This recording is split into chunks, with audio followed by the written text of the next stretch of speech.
Hello dear aspirants. मेरा नाम है भानु शर्मा और आप देख रहे हैं lecture series on internal security and disaster management for UPSC CSE on Arpita Sharma classes. आज के इस लेक्चर में हम बात करेंगे इंसर्जेंसी इन नॉर्थ ईस्ट के बारे में। But before I start the lecture, here is small announcement for all of you that Unacademy has come up with Unacademy civil services championship in which certificate of participation will be given to all the test takers and a chance to win scholarships and exciting rewards worth up to rupees 15 crore. Terms and conditions apply. The test will be on 27th of March 2022. So apply for the test and use the code ARPITA10 ARPITA10. Now reach your IS dream with Unacademy. Our learners love us because we have best in class educators, best in class learners rating, best in class test rating, as well as more than 50,000 learners have already enrolled in our test. So for more details on the upcoming batches and the ongoing courses, you can call on the given number. देखिए, आज इस lecture में हम बात करेंगे north east में insurgency के बारे में। ये काफी बड़ा कारण रहता है इन इंटरनल सिक्योरिटी चैलेंजेस के रूप में, जैसे organised crime, drug trafficking etcetera रहता है। तो देखिए, नॉर्थ ईस्ट को समझने से पहले आपको स्टेट्स कौन कौन सी हैं, कहां कहां पर हैं, ये डेफिनेटली पता होना चाहिए। पॉलिटिकल मैप में आप इसको देख सकते हैं, एटलस में देख सकते हैं। तो जो नॉर्थ ईस्ट का जो इलाका है, इसमें टोटल 8 स्टेट्स को ज्यादातर कंप्राइज कर बताया जाता है, जिसमें अरुणाचल प्रदेश है एक्सट्रीम नॉर्थ ईस्ट की तरफ देखेंगे टॉप लेवल पर, बीच में असम आता है, फिर नागालैंड है, मणिपुर है, मिजोरम नीचे की तरफ, त्रिपुरा भी थोड़ा नीचे की तरफ बांग्लादेश से जुड़ा हुआ, मेघालय, और अगर आप नेपाल और भूटान के बीच में देखते हैं मैप में लाइक दिस, तो यहां पर आपको सिक्किम देखने को मिलेगा। अब ये जो पूरा पार्ट है, ये भारत का जो पूरा दूसरा सब कॉन्टिनेंट है, यानी कि आप इसको ऐसे देखें, ये वाला जो पार्ट आप वेस्ट बंगाल से और ये जो बिहार से कनेक्टेड है, ये नॉर्थ ईस्ट का जो कलरफुल स्टेट्स आप देख सकते हैं, अरुणाचल प्रदेश, असम, नागालैंड, ये सारा का सारा पार्ट पोर्शन वेस्ट बंगाल और बिहार वाले इस इलाके से सिक्किम के नीचे की तरफ बहुत एक पतली सी जगह आप देख सकते हैं। इसको चिकन नेक भी बोला जाता है, जिसको सिलीगुड़ी कॉरिडोर भी कहा जाता है। ये 21 किलोमीटर इसका टोटल स्ट्रेच है, यानी कि काफी कम है। It was created by red Cliff line, और इसलिए कहा जाता है कि नॉर्थ ईस्ट का बहुत इंपॉर्टेंस है भारत के लिए, और जो उससे भी ज्यादा इंपॉर्टेंस हो जाता है चिकन नेक का, बिकॉज अगर चिकन नेक को किसी तरीके से फॉर सिक्योरिटी रीजन या किसी भी कारण से कारणवश अगर किसी भी तरीके की वॉरफेयर में अगर इसको कॉम्प्रोमाइज कर दिया जाता है, चिकन नेक्स को अगर इस दूसरी तरफ नहीं जाने दिया जाता सिक्योरिटी फोर्सेस को, तो बहुत ज्यादा नुकसान हो सकता है और कट ऑफ हो सकता है नॉर्थ ईस्ट पूरा। इसीलिए चिकन नेक और सिलीगुड़ी कॉरिडोर इतना इंपॉर्टेंट है, और इसके लिए आप देखेंगे एडिटोरियल में कई बार हिंदू में भी और इंडियन एक्सप्रेस में भी आर्टिकल्स आते रहते हैं।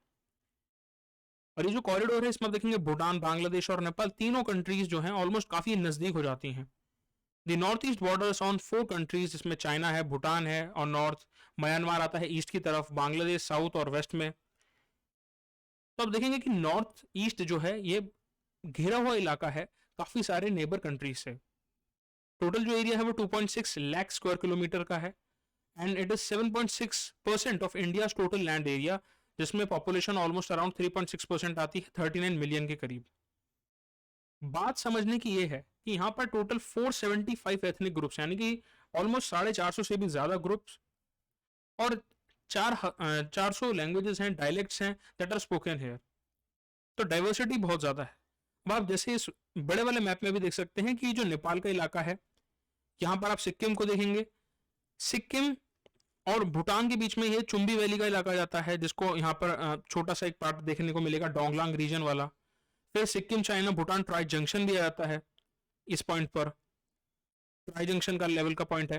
फिर ये जो छोटा सा एक बिल्कुल बेल्ट की तरह एक कॉरिडोर की तरह देख रहे हैं, ये सिलीगुड़ी कॉरिडोर है, जिसको चिकन स्नैक कहा जाता है। तो अगर किसी भी तरीके से इसको बंद कर दिया जाएगा, तो नॉर्थ ईस्ट से ऑलमोस्ट इंडिया कनेक्ट नहीं कर पाएगा, जुड़ नहीं पाएगा, बिकॉज ये बहुत पतला इलाका है, ऑलमोस्ट 21 किलोमीटर का है। तो ये बहुत इंपॉर्टेंट हो जाता है सिक्योरिटी पर्पसेस से भी, इंटरनल एक्सटर्नल दोनों ही सिक्योरिटी पर्पसेस से सिलीगुड़ी का इलाका। बिकॉज नीचे की तरफ आप देखेंगे कि यहाँ पर बांग्लादेश है और ऊपर की तरफ नेपाल। अब आगे internal security challenges north east में क्या है उसको समझने से पहले आपको हिस्ट्री के पॉइंट ऑफ व्यू से उसको समझना होगा। देखिए जो सेकंड एडमिनिस्ट्रेटिव रिफॉर्म्स कमीशन की रिपोर्ट थी सेकंड, उसने नॉर्थ ईस्ट को इस तरीके से बताया है that it represent a state of stable anarchy. यहाँ पर एनार्की शब्द का प्रयोग किया गया, where the rule of law and other institution of governance are subverted directly or through collusive arrangements to serve personal or partisan ends of the militants. और ये जो मिलिटेंट्स या जो इंटरनल सिक्योरिटी चैलेंज के रूप में इंसर्जेंसी देखने को मिलती है नॉर्थ ईस्ट रीजन में, इसका बड़ा एक भाग जो है वो दूसरे देशों के द्वारा किसी न किसी तरीके से डायरेक्टली या इनडायरेक्टली मदद की जाती है इन मिलिटेंट्स की, जो इंटरनल सिक्योरिटी थ्रेट के रूप में इंडिया को देखने को मिलता है। जिसमें सबसे बड़ा जो आप देखेंगे कि एक बड़ा एक्शन चाइना और म्यांमार के कुछ ऑर्गेनाइज्ड क्राइम यूनिट्स का भी देखने को मिलता है, समय समय पर ऐसी रिपोर्ट्स आती हैं। बड़ा कारण रीजनल इश्यूज का भी है। देखिए जो ट्राइब्स हैं यहाँ पर, जैसे मैंने आपको पहले ही बताया 400 ऑलमोस्ट डायलेक्ट्स हैं, 475 एथनिक आइडेंटिटीज के लोग रहते हैं, तो इंटर ट्राइबल कन्फ्लिक्ट्स भी काफी बढ़ चुका है।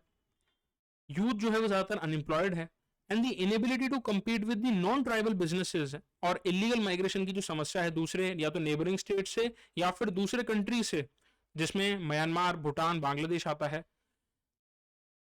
इससे काफी बार जो रिसोर्सेज हैं, क्योंकि वो लिमिटेड रिसोर्सेज हैं, उन पर कॉम्पिटिशन बढ़ जाता है, लैंड एक्विजिशन की समस्या देखने को मिलती है और कई बार वेरियस कन्फ्लिक्ट्स आती हैं। एंड डिमांड्स ऑफ सक्सेशन और ऑटोनॉमी को लेकर भी काफी डिस्प्यूट होते हैं, कन्फ्लिक्ट अराइज होता है।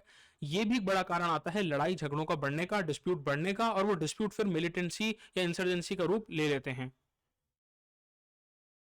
Ethnic tension is also one of the main reason north east is home to more than 50 ethnic rebel groups. ये रेबल ग्रुप्स की बात इसलिए करी गई है क्योंकि ये वो ग्रुप्स हैं जिनको आइडेंटिफाई किया गया है as under any such kind of insurgency activity. ये टोटल इतने 50 एथनिक ग्रुप्स नहीं है, मोर देन 475 एथनिक ग्रुप्स हैं टोटल, बट उनमें से 50 को आइडेंटिफाई किया गया है रेबल ग्रुप्स। और आइडेंटिफिकेशन रेबल ग्रुप्स की बेसिस पर की गई है कि वो किसी न किसी तरीके की मिलिटेंट एक्टिविटी से जुड़े हुए थे। और ये मिलिटेंट एक्टिविटी जो है ज्यादातर ये सेशनिस्ट टेंडेंसी को लेकर आती है। सेशनिस्ट टेंडेंसी का मतलब है कि हम भारत का हिस्सा नहीं है, हमें भारत से अलग होना है। लेकिन अगर आप आर्टिकल 1 को देखते हैं कॉन्स्टिट्यूशन में, इंडिया दैट इज भारत, तो वहां पर आपको पिक्चर बहुत क्लियर हो जाती है कि ये सेशनिस्ट टेंडेंसी के लिए कॉन्स्टिट्यूशन भी अलाउ नहीं करता।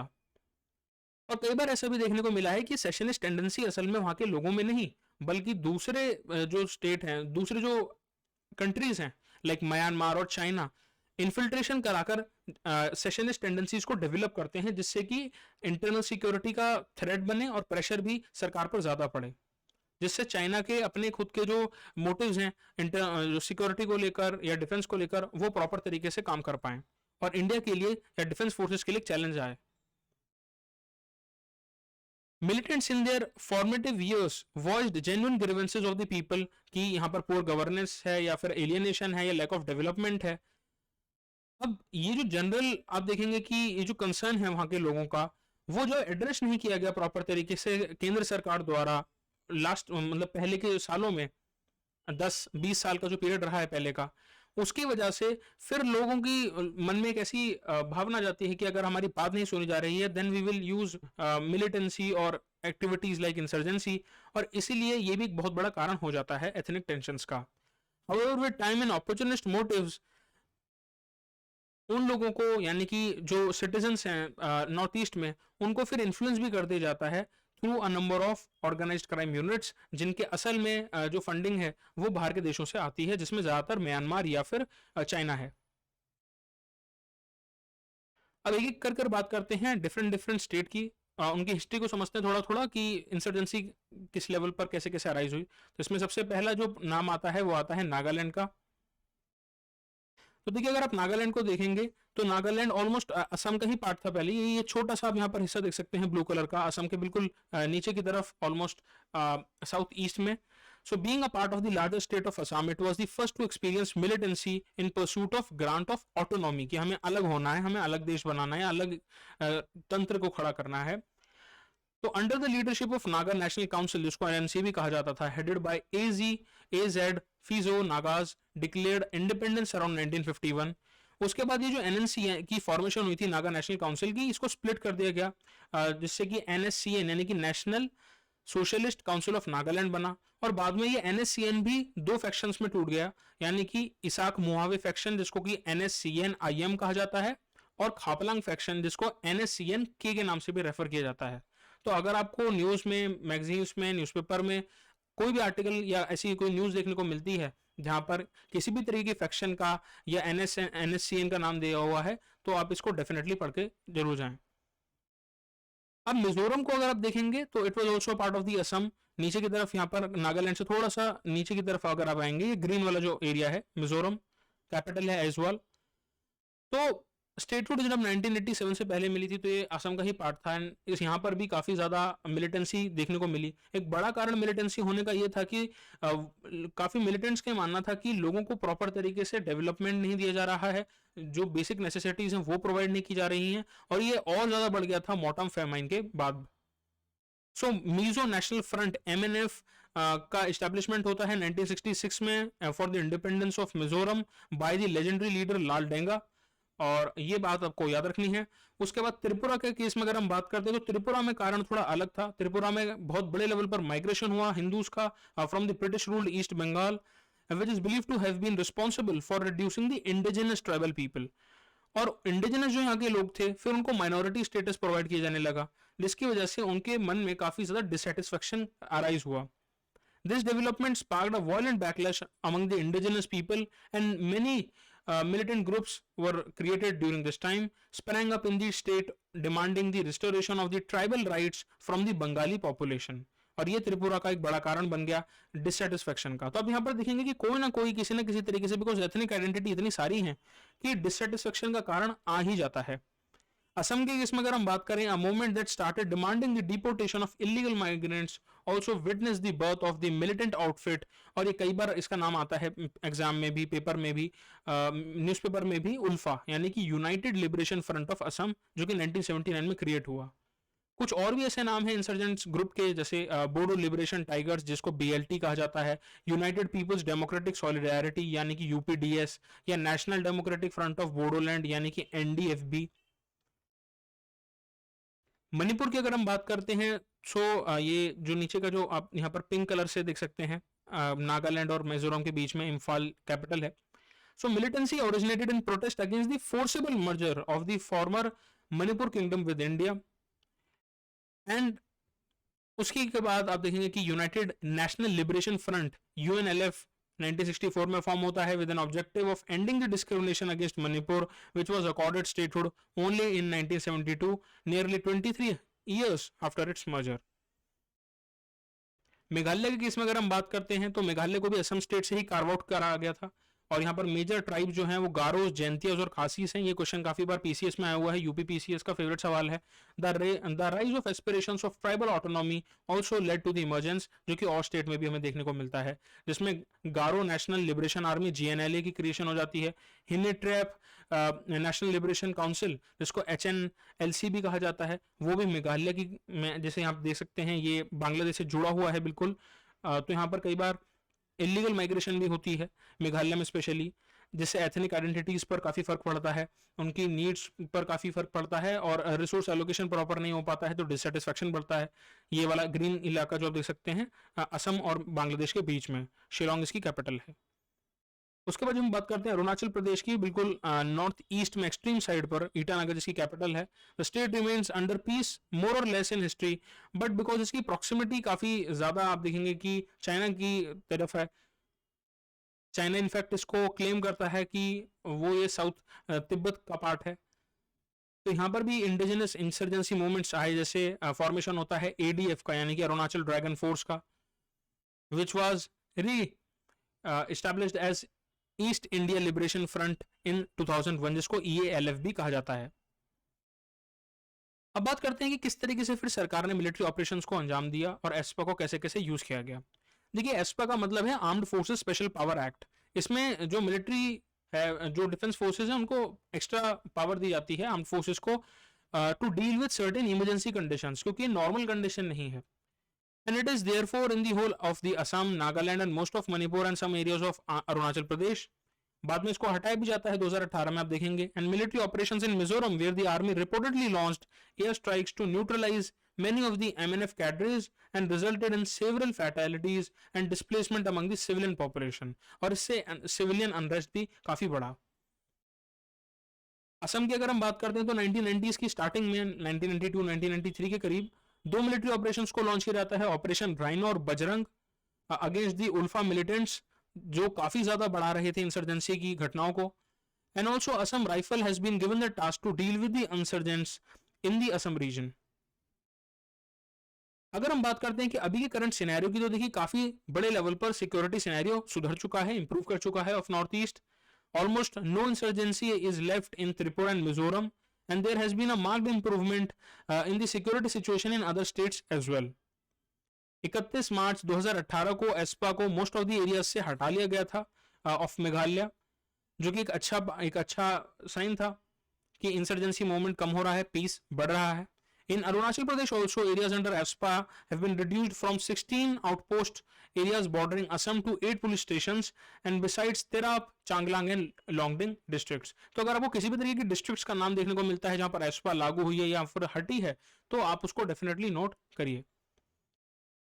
अब देखिए, जब हम बात करते हैं कन्फ्लिक्ट रेजोल्यूशन की, तो उसमें बड़ा पार्ट आता है पीस टॉक्स का या नेगोशिएशन का। तो MNF के जो इंसर्जेंट्स ग्रुप हैं उनके साथ डायलॉग भी किया गया, remains the only example of the culmination of a successful peaceful process, जिससे आप देखेंगे कि मिलिटेंसी एंड हो गई थी 1986 में मिजोरम में। उसके बाद शिलोंग अकॉर्ड होता है 1975 में विद द NNC इन नागालैंड। 1988 में एग्रीमेंट होता है त्रिपुरा नेशनल वॉलंटियर्स का। बोडोलैंड ऑटोनॉमस काउंसिल एग्रीमेंट होता है 1993 का with the Bodoland militants in Assam. But ये जितने भी पीस टॉक्स हुए, अकॉर्ड्स हुए, एग्रीमेंट्स हुए, इनका जो सक्सेस है वो काफी लिमिटेड ही रहा। इनफैक्ट अगर हम अभी भी बात करते हैं तो आप न्यूज में डेफिनेटली देख पाएंगे that union government is still ongoing cease fire agreements with 6 militant groups with different actors, जिसमें UPDS आता है, अचिक नेशनल वॉलंटियर काउंसिल और एटसेट्रा भी आते हैं। अब बात करते हैं कि नेबर कंट्रीज का क्या रोल रहता है इंसर्जेंसी में। देखिए, स्पेशली चाइना और म्यांमार को काफी बार अक्यूज किया जाता है कि ये इंसर्जेंसी को बढ़ाने का काम करते हैं। इनफैक्ट पाकिस्तान भी अपने इंटेलिजेंस एजेंसी ISI का काफी बार यूज करता है इनडायरेक्ट वे में, जिससे असिस्ट कर दिया जाए, फाइनेंस प्रोवाइड कर दिया जाए, ट्रेनिंग प्रोवाइड कर दिया जाए टू दिस मिलिटेंट ग्रुप्स, और वो इंडिया या भारत सरकार के लिए या भारत के लिए या भारत के लोगों के लिए एक सिक्योरिटी चैलेंज को बना सकें। इनफैक्ट चाइना ने भी काफी बार असिस्टेंस को प्रोवाइड किया है, NSCN को 1980s में, ऐसा काफी संस्थानों का कहना है। और मिलिटेंट कैंप्स जो है नागालैंड में as well as in Manipur exist in the bordering areas of Myanmar, वहां से भी कई बार जो म्यांमार में ऑर्गेनाइज्ड क्राइम यूनिट्स हैं वो फंडिंग करती हैं। आउटफिट्स लाइक उल्फा या NDFB जैसे जो इंसर्जेंट ग्रुप्स हैं have reportedly used the facilities of getting training और finance from these neighbourhood countries. Bhutan केवल और केवल एक ऐसा ओनली कंट्री रहता है that successfully dislodged several militant camps of the north eastern groups through a military operation launched in the December 2003। अगर हम करंट सिचुएशन की बात करते हैं, अभी की अगर हम बात करते हैं, तो देखिए जो स्टेट का जो रिस्पॉन्स रहा है उसने बहुत बड़े लेवल पर इंप्रूवमेंट के साथ वायलेंस को कम करा है नॉर्थ ईस्ट के कंटेक्स्ट में, और सिटीजन्स की काफ़ी लाइफ अच्छी हुई है, इंप्रूवमेंट उसमें देखने को मिला है, पीस में काफ़ी इंप्रूवमेंट देखने को मिला है, पीसफुल सिचुएशन ज़्यादा हुई है। जो पॉलिटिकल नेक्सस था, जो कई बार इलिसिट तरीके के कामों को कैरी आउट करता था, उसको खत्म किया गया है। एंड द पॉलिटिकल नेक्सस है also like the political mechanism केंद्र सरकार का, उसने काफी मदद की है जिससे इलिसिट फाइनेंसिंग को बंद किया जा सके, एंड जो एक्सटॉर्शन रैकेट्स हैं, जो इलीगल माइग्रेशन है उसको कम किया जा सके, इलीगल ट्रेड्स को कम किया जा सके। बिकॉज अगर ये एक्सटॉर्शन रैकेट्स और इलीगल ट्रेड चलते हैं नॉर्थ ईस्ट के इलाके में या बॉर्डरिंग एरियाज में ऑफ म्यांमार और चाइना, तो कहीं ना कहीं फाइनेंस को या ब्लैक मनी जो है उससे राइज होता है, और वो ब्लैक मनी को ही फिर मिलिटेंट एक्टिविटीज में यूज किया जाता है। So it is this absence of rule of law that these groups are still operating, जिसको कि सरकार को अभी भी देखना चाहिए और इसको और इम्प्रूव करना चाहिए प्रॉपरली, बिकॉज मिलिटेंट को खत्म करने के लिए या मिलिटेंट एक्टिविटीज को प्रिवेंट करने के लिए डिफेंस फोर्सेस डेफिनेटली पीस को बना सकते हैं, लेकिन प्रॉपर तरीके से डेवलपमेंट और ग्रोथ के लिए सरकार को और भी अच्छी पॉलिसीज यहाँ लानी चाहिए, and the chances of a political settlement are bleak because of the kind of diversity it holds. और इसलिए एथनिक डाइवर्सिटी कहीं ना कहीं एक काफी बड़ा कारण आ जाता है सिचुएशन को प्रॉपर तरीके से पीस की तरफ ना ले जा पाने के लिए। While the government's military operations have achieved only minimal results, और वो रिजल्ट्स भी काफी कन्फ्लिक्ट रिजोल्यूशन तक ही सीमित थे, डेवलपमेंट की अभी भी बहुत ज़्यादा लैक है नॉर्थ ईस्ट के इलाके में स्पेशली, बिकॉज वहाँ के जो लोग हैं वो काफ़ी एलिनेटेड फील करते हैं बिकॉज ऑफ अ फैक्ट कि उनके साथ इतने सालों तक ये इंसर्जेंसी की घटनाएं बढ़ती रहीं। The region has also received little attention from either the national or international media as well. An achievement by a separate ministry created by the Indian government for the development of the region is also very important और ज़रूरी है, लेकिन है ये अभी के context में काफ़ी मिनिमल। अगर सजेशंस की बात करें कि क्या क्या किया जा सकता है अगर हम इसको अभी ही ग्राउंड रियलिटी पर चेंज करना चाहें, देखिए सबसे पहली बात आती है कि इंफ्रास्ट्रक्चर को बढ़ाया जाए, इंफ्रास्ट्रक्चरल डेवलपमेंट किया जाए और कम्युनिकेशन और कनेक्टिविटी को बढ़ाया जाए। उसी की वजह से हम रीजन को इंटीग्रेट कर पाएंगे अपने मेनलैंड के साथ। प्लस क्रिमिनल जस्टिस सिस्टम काफी फास्ट होना चाहिए और स्ट्रिंजेंट लॉज होने चाहिए, जिससे अगर हल्की सी भी इंसर्जेंट एक्टिविटीज देखने को मिले या अटैक देखने को मिले तो उसका क्विक डिस्पोजल हो सके। प्लस कहीं ना कहीं ये भी देखने को मिला कि जो सेंट्रल फोर्सेज हैं और स्टेट फोर्सेज हैं उनमें प्रॉपर कोऑर्डिनेशन नहीं है। अगर प्रॉपर कोऑर्डिनेशन हो जाता है तो उससे टैक्टिकल रिस्पॉन्स में बहुत फायदा मिलता है। टैक्टिकल रिस्पॉन्स से फायदा मिलेगा तो मिलिटेंट इंसर्जेंट एक्टिविटीज को प्रिवेंट कर दिया जाएगा, खत्म नहीं किया जाएगा, कम नहीं किया जाएगा, बल्कि प्रिवेंट ही कर दिया जाएगा। इसलिए कहा भी जाता है prevention is better than cure. Also, greater cultural interaction is also needed with the rest of the country and socio-economic development that includes a holistic inclusive development, जिससे हम जितनी भी एथनिक डाइवर्सिटीज हैं उनको मेनलैंड में जो लोग रहते हैं वो उसे एम्ब्रेस कर पाएं और उस डाइवर्सिटी को रिस्पेक्ट करें और समझें भी। Decentralization with alertness, improving administrative efficiency and pro-people governance and coping up with regional aspiration is also one of the most important thing. So before I end this lecture, here's small announcement for all of you that Unacademy Lite is here. The prelims and CSAT test series for target 2022 and 2023 prelims. In this test series, more than 50,000 students have enrolled with a rating of 4.5 out of 5. So use the code ARPITA10, ARPITA10. Unacademy, let's crack it.